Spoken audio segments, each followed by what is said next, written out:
Hello, जय हिंद, नमस्कार दोस्तों। स्वागत है आपका अपने चैनल कलाम एजुकेशन क्लासेस पर। दोस्तों, हम इस क्लास में करने वाले हैं रेलवे ग्रुप डी व एनटीपीसी 2025 से संबंधित जीके जीएस का प्रैक्टिस सेट। दोस्तों, इस प्रैक्टिस सेट में हम उन अपडेटेड क्वेश्चनों को करने वाले हैं जो कि दोस्तों हाल ही में आरपीएफ कांस्टेबल के एग्जाम में पूछे गए हैं, जो कि दोस्तों हाल ही में जो रेलवे का दोस्तों पैटर्न बना हुआ है। इसलिए ये क्लास आपके लिए बहुत ज़्यादा इम्पोर्टेंट होने वाली है। तो चलिए दोस्तों अपनी क्लास को शुरू करते हैं।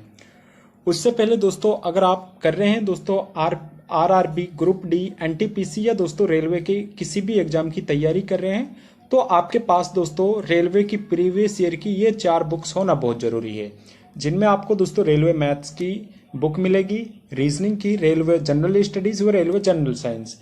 दोस्तों, इन चारों बुक्स में आपको रेलवे के सभी प्रीवियस ईयर क्वेश्चंस देखने को मिल जाएंगे।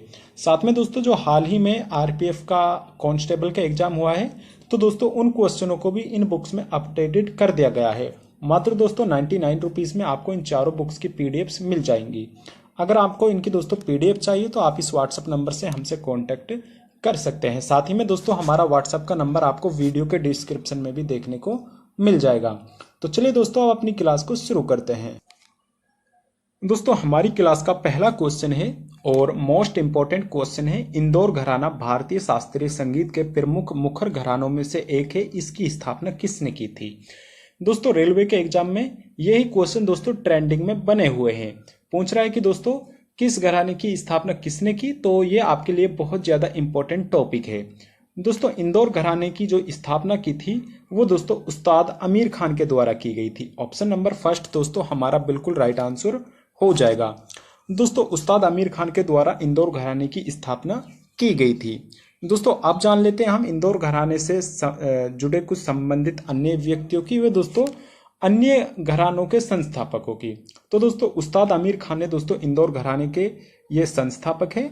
वे दोस्तों अन्य इसके जो शिष्य पंडित है अमरनाथ, शंकरलाल मिश्र, कंकन बनर्जी, पूर्वी मुखर्जी, ये दोस्तों सभी इंदौर घराने से ही जुड़े हुए हैं।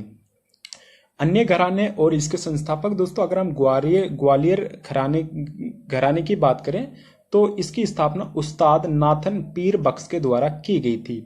आगरा घराने की स्थापना दोस्तों हाजी सुजान खान के द्वारा। वहीं दोस्तों आगरे घराने से संबंधित कुछ अन्य रंगीले घराने की दोस्तों फैयाज खान ने। वहीं दोस्तों जयपुर घराने की स्थापना अल्लादिया खान के द्वारा की गई थी। दोस्तों ये मोस्ट इंपॉर्टेंट घराने हैं वे उनके संस्थापक, जो कि दोस्तों हर एग्जाम में आपसे पूछे जाते हैं। इसका एक स्क्रीनशॉट जरूर रख लीजिएगा। वे दोस्तों अगर आपको इसकी पीडीएफ चाहिए तो आप हमारे टेलीग्राम से भी ज्वाइन हो सकते हैं। अगला क्वेश्चन है, प्रथम पंचवर्षीय योजना के शुभारंभ के समय योजना आयोग के अध्यक्ष इनमें से कौन थे?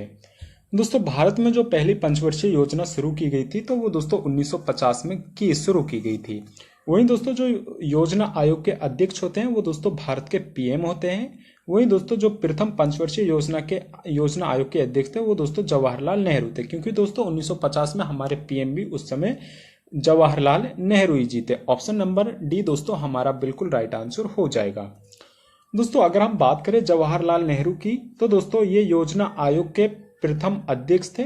वहीं दोस्तों जो पहली योजना आयोग की जो अवधि थी वो 1951 से लेकर 56 तक रही थी, जो कि दोस्तों पूछी जाती है एग्जाम में। दूसरी पंचवर्षीय योजना का टाइम पीरियड 1956 से 61, तीसरी का दोस्तों 61 से 66। ये दोस्तों सभी ये जवाहरलाल नेहरू के समय थी, यानी दोस्तों इस समय दोस्तों भारत के पीएम जवाहरलाल नेहरू थे। वहीं अगर हम चौथी की बात करें 1969 से 1974, वहीं दोस्तों पांचवी 1974 से 78, छठवीं दोस्तों 1980 से 85, तो इस समय जो भारत की पीएम थी वो इंदिरा गांधी थी। वहीं दोस्तों सातवीं पंचवर्षीय योजना से 1985 से 90, इस समय दोस्तों भारत के पीएम राजीव गांधी थे।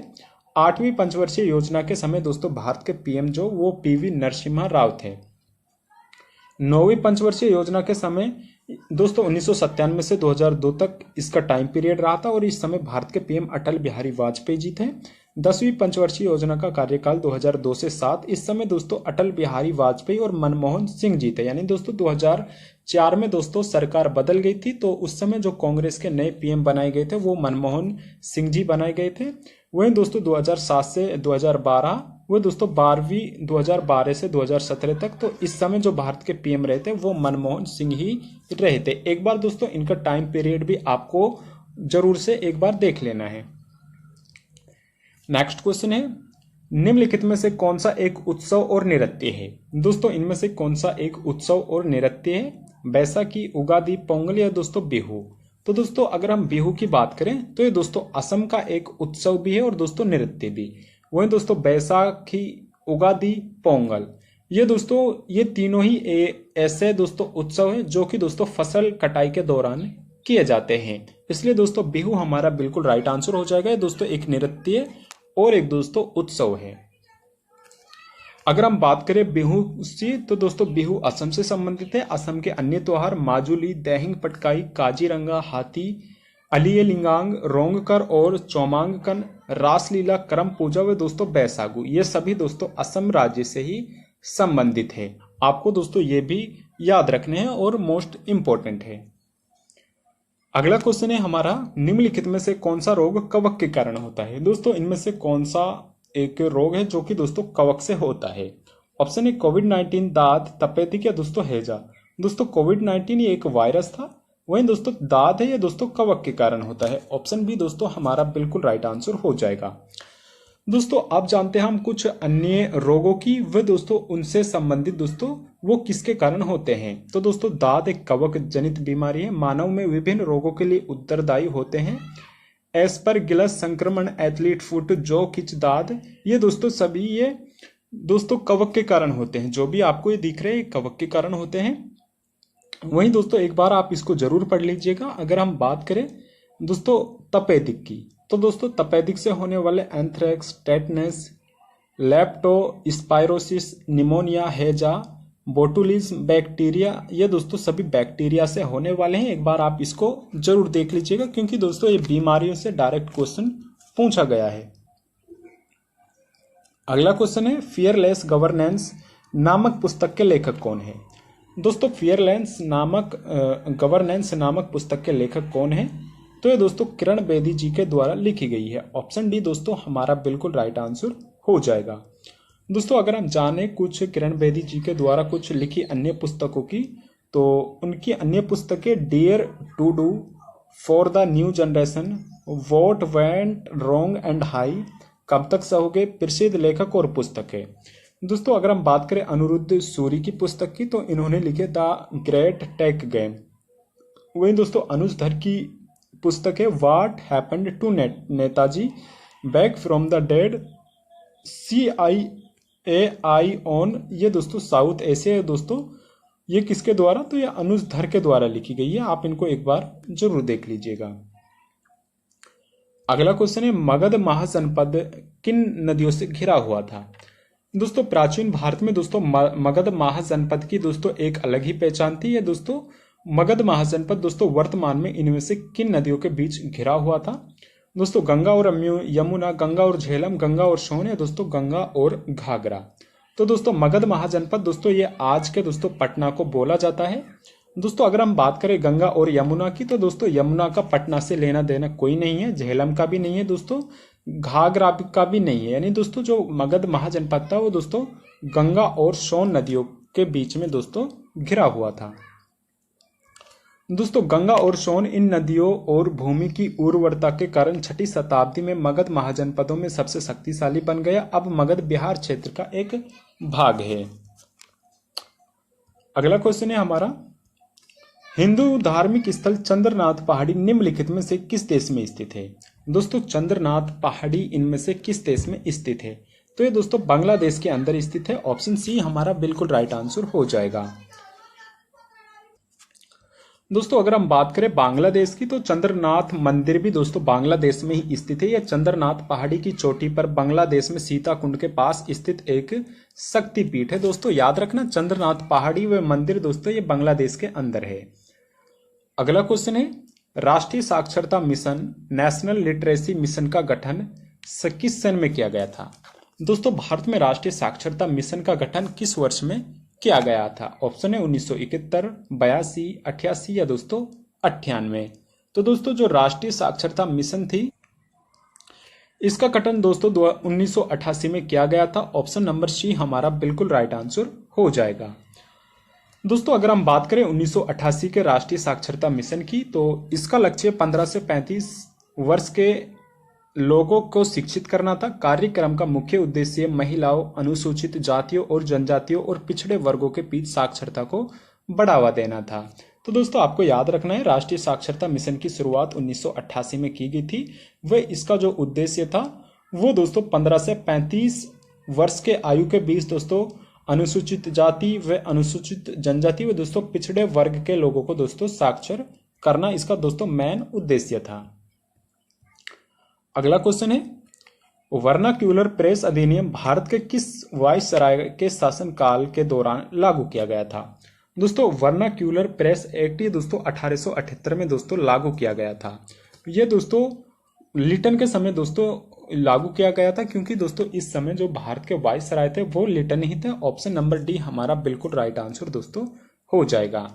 अगर हम बात करें लिटन के कार्यकाल की, तो 1876 से 80 तक दोस्तों इसका कार्यकाल रहा था। Vernacular press act, the gagging act भी इसको ही बोला जाता है, वो दोस्तों 1878 में दोस्तों वर्नाक्यूलर प्रेस को नियंत्रित करने और देशद्रोही लेखन को प्रभावी ढंग से दंडित करने और दबाने के लिए अधिनियम दोस्तों अधिनियमित किया गया था। क्योंकि दोस्तों इस समय जो भारत में दोस्तों जगह जगह क्रांति चल रही थी, इसीलिए दोस्तों वायसराय लिटन ने प्रतिबंध लगा दिया कि जो भारत के दोस्तों लेखक है या दोस्तों व्यक्ति है वो अपनी भाषा में किसी को कोई पत्र ना लिखे, ताकि दोस्तों जो क्रांति है वो दबी रहे और दोस्तों उनका ये काम दोस्तों चलता रहे। इसलिए दोस्तों इन्होंने वर्नाक्यूलर प्रेस एक्ट 1878 में दोस्तों लाया, जिसके तहत दोस्तों लेखन सामग्री को दोस्तों बंद कर दिया गया था। अगला क्वेश्चन है, एशियाई खेलों की मेजबानी करने वाला पहला देश इनमें से कौन सा था? दोस्तों प्रथम बार एशियाई खेल 1951 में दोस्तों आयोजित हुए थे। वहीं दोस्तों ये पहली बार भारत में ही दोस्तों आयोजित किए गए थे। ऑप्शन डी दोस्तों हमारा बिल्कुल राइट आंसर हो जाएगा। दोस्तों भारत एशियाई खेल प्रत्येक ये दोस्तों 4 वर्ष के बाद आयोजित होते हैं। भारत में दोस्तों अभी तक कुल 2 बार आयोजित हुए हैं, 1951 और 1982 में। तो दोस्तों याद रखना है, लगभग हर एग्जाम में ये क्वेश्चन रिपीट होता है, इसलिए मोस्ट इंपोर्टेंट हो जाता है। नेक्स्ट है, निम्नलिखित में से कौन सी झील खारे पानी की झील है? दोस्तों ऑप्शन है सुपीरियर, चिल्का, मलाविया दोस्तों टिटिकाका। तो दोस्तों इसमें से जो खारे पानी की झील है वो दोस्तों चिल्का झील है, जो कि दोस्तों भारत के ओडिशा राज्य में स्थित है। ये दोस्तों एक लेगून झील है, बल्कि दोस्तों सुपीरियर झील, मलावी झील व दोस्तों टिटिकाका झील ये दोस्तों सभी मीठे पानी की झीलें हैं। अगर बात करें चिल्का झील की, यह एशिया का सबसे बड़ा खारे पानी का लेगून और दुनिया का दूसरा सबसे बड़ा तटीय लेगून है। सुपीरियर झील ये कनाडा व अमेरिका सीमा पर स्थित है। यह विश्व की सबसे बड़े मीठे पानी की झील है। मोस्ट इंपोर्टेंट हो जाता है दोस्तों सुपीरियर झील, जो कि दोस्तों कनाडा व अमेरिका की सीमा पर स्थित है। वह दोस्तों दुनिया की सबसे बड़ी मीठे पानी की झील है। अगर हम टिटिकाका झील की बात करें तो ये दक्षिण अमेरिका की सबसे मीठे पानी की झील है। दोस्तों टिटिकाका झील ये दोस्तों दक्षिण अमेरिका की सबसे बड़े मीठे पानी की झील है, जबकि दोस्तों सुपीरियर झील ये दोस्तों पूरे वर्ल्ड की सबसे बड़ी मीठे पानी की झील है। अगर मलावी झील की बात करें तो ये अफ्रीका की महान झील और पूर्वी अफ्रीकी दरार प्रणाली की सबसे दक्षिणी झील, जो मलावी, तंजानिया और मोजाम्बिक के बीच में स्थित है। दोस्तों ये मोस्ट इंपॉर्टेंट फैक्ट्स है, इसका स्क्रीनशॉट आप जरूर रख लीजिएगा व दोस्तों इसका जो रिवीजन है वो करते रहिएगा। अगला क्वेश्चन है, निम्नलिखित में से किस नृत्य में महिलाओं द्वारा सिर पर जले हुए दियों के साथ प्रदर्शन किया जाता है? दोस्तों इनमें से कौन सा नृत्य है जिस पर दोस्तों महिलाएं अपने सिर पर रख के दोस्तों जले हुए दियों से दोस्तों प्रदर्शन करती है? तो ये दोस्तों चरी नृत्य में किया जाता है। ऑप्शन डी हमारा बिल्कुल राइट आंसर हो जाएगा। दोस्तों अगर हम बात करें चरी नृत्य, राजस्थान से संबंधित है। चरी नृत्य राजस्थान महिलाओं द्वारा एक चरी या बर्तन में पानी इकट्ठा करने की कला का वर्णन करता है। कोली नृत्य महाराष्ट्र का एक लोकप्रिय नृत्य है, वो दोस्तों धनगरी गाजा। दोस्तों जो ये ऑप्शन में अन्य ऑप्शन थे उनका यहाँ पर डिटेल्स दिया गया है। धनगरी गाजा भी महाराष्ट्र से संबंधित है। वह दोस्तों तमाशा नृत्य का संबंध भी महाराष्ट्र ही राज्य से हो जाएगा, जो कि दोस्तों मोस्ट इंपोर्टेंट है और बार बार एग्जाम में दोस्तों पूछे जाते हैं। अगला क्वेश्चन है, 2000 में पद्म विभूषण से सम्मानित हुए उड़ीसा के प्रथम नर्तक का नाम बताएं। दोस्तों वर्ष 2000 में पद्म विभूषण से सम्मानित हुए उड़ीसा के प्रथम जो नर्तक थे वो कौन थे? तो दोस्तों गुरु कैलुचरण महापात्र जी थे। ऑप्शन डी दोस्तों हमारा बिल्कुल राइट आंसर हो जाएगा। दोस्तों अगर हम बात करें गुरु कैलुचरण महापात्र की, तो इनको पद्म भूषण 1988 में दिया गया, संगीत नाटक अकादमी 1966 में, व दोस्तों कालिदास सम्मान इनको 1987 में दिया गया था। दोस्तों मोस्ट इंपॉर्टेंट है, एक ना एक जो अवार्ड है आपसे पूछ लिया जाएगा, इसलिए दोस्तों आपको इनके पद्म विभूषण और संगीत नाटक अकादमी पुरस्कार और दोस्तों कालिदास सम्मान आपको इनका याद रखना है। अगला क्वेश्चन है हड़प्पा सभ्यता का मोहनजोदड़ो स्थल किस नदी के तट पर स्थित है? दोस्तों मोहनजोदड़ो स्थल ये दोस्तों पाकिस्तान में स्थित है। वो दोस्तों पाकिस्तान में इनमें से ये दोस्तों सिंधु नदी के दोस्तों तट पर स्थित है। ऑप्शन डी हमारा बिल्कुल राइट आंसर हो जाएगा। दोस्तों अगर हम बात करें सिंधु नदी की, तो हड़प्पा सभ्यता और नदी पर स्थित स्थान की सूची, दोस्तों हड़प्पा स्थल है वो रावी नदी पर स्थित है। लोथल स्थल है वो दोस्तों भोगवा नदी पर स्थित है। कालीबंगा है दोस्तों घग्गर नदी राजस्थान में स्थित है। अमरी है दोस्तों सिंधु नदी पाकिस्तान में स्थित है। चनहुदडोपी दोस्तों सिंधु नदी पाकिस्तान में ही स्थित है। वह दोस्तों सूत कांगडोर ये दोस्तों दास्क नदी पर स्थित है। आपको याद रखना है क्योंकि डायरेक्ट यही क्वेश्चन पूछा जाता है। अगला क्वेश्चन है भारतीय रिजर्व बैंक का राष्ट्रीयकरण 1 जनवरी किस वर्ष में दोस्तों प्रभावी हुआ? दोस्तों भारतीय रिजर्व बैंक आरबीआई की स्थापना दोस्तों 1935 में दोस्तों की गई थी 1934 के एक्ट के द्वारा। लेकिन दोस्तों जो इसको राष्ट्रीयकृत किया गया था वो 1 जनवरी 1949 में किया गया था। ऑप्शन नंबर सी दोस्तों हमारा बिल्कुल राइट आंसर हो जाएगा। अगर बात करें दोस्तों 1949 में भारतीय रिजर्व बैंक के दोस्तों नेशनलाइजेशन किया गया था। इसकी स्थापना 1 अप्रैल 1935 में की गई थी। इसका मुख्यालय दोस्तों मुंबई में। कार्य इसका भारत में मुद्रा और क्रेडिट प्रणाली को संचालित करने के लिए मौद्रिक नीति को नियंत्रित करना है। ये दोस्तों मोस्ट इंपॉर्टेंट फैक्ट्स हैं, एक बार जरूर देख लें। अगला क्वेश्चन है स्ट्रेट ड्राइव शब्द निम्नलिखित में से किस खेल से संबंधित है? दोस्तों स्ट्रेट ड्राइव शब्द इनमें से दोस्तों क्रिकेट से संबंधित है। ऑप्शन बी हमारा बिल्कुल राइट आंसर हो जाएगा। दोस्तों अगर बात करें हम जुड़े क्रिकेट से कुछ अन्य शब्दावली की, तो दोस्तों क्रिकेट से बीमर शब्द जुड़ा हुआ है, बेल्टर शब्द जुड़ा हुआ है, चाइनामैन, चकर, डोली, दूसरा डक, गुगली, मैडन, मांगकंड, नरडल, पैडल आदि ये दोस्तों सभी ये दोस्तों क्रिकेट की शब्दावली है जो कि दोस्तों डायरेक्ट एग्जाम में पूछी जाती है। अगला क्वेश्चन है दिल्ली का वह सुल्तान कौन था जिसकी घोड़े से गिरने पर लगी चोटों के कारण मृत्यु हो गई? दोस्तों भारत में दोस्तों गौरी की मृत्यु के पश्चात दोस्तों 1206 में दोस्तों गुलाम वंश की स्थापना हुई। दोस्तों गुलाम वंश की स्थापना कुतुबुद्दीन ऐबक के द्वारा की गई थी। वहीं दोस्तों इसका कार्यकाल 1206 से लेकर दोस्तों 1210 तक था। दोस्तों 1210 में कुतुबुद्दीन ऐबक की दोस्तों चौगान खेलते हुए दोस्तों घोड़े से गिरकर मृत्यु हो गई थी। ऑप्शन नंबर फर्स्ट ही हमारा बिल्कुल राइट आंसर हो जाएगा। दोस्तों अगर बात करें कुतुबुद्दीन ऐबक की, लाख बख्श के नाम से भी इन्हीं को जाना जाता है। वह मोहम्मद गौरी का गुलाम था और दिल्ली सल्तनत का पहला सुल्तान था। इन्होंने गुलाम वंश या इसी को ममलूक वंश भी बोला जाता है कि इसकी स्थापना की थी। गुलाम वंश के प्रसिद्ध शासक दोस्तों 1206 से 1290 तक दोस्तों हुए थे। कुतुबुद्दीन ऐबक का कार्यकाल दोस्तों 1206 से 1210 तक रहा था। शमसुद्दीन इल्तुतमिश का जो कार्यकाल था वो 1210 से 1236 तक था। रजिया सुल्तान दोस्तों 1236 से 40। बलबन का दोस्तों कार्यकाल 66 से 87 रहा था, जो कि दोस्तों मोस्ट इंपॉर्टेंट है। अगला क्वेश्चन है भारत के संविधान के निम्नलिखित संशोधनों में से किसने गोवा को राज्य का दर्जा प्रदान किया? दोस्तों गोवा को राज्य प्रदान दोस्तों 56वां संविधान संशोधन 1987 में किया गया था। ऑप्शन नंबर दोस्तों बी हमारा बिल्कुल राइट आंसर हो जाएगा। दोस्तों ये जो जानकारी है ये दोस्तों गलत दी हुई है, इसलिए दोस्तों इसको आप नेगलेक्ट करिएगा। वहीं पीडीएफ से भी इसको हटाकर इसकी जगह पर दोस्तों जो गोवा से रिलेटेड फैक्ट्स है दोस्तों उनको लगा दिया जाएगा।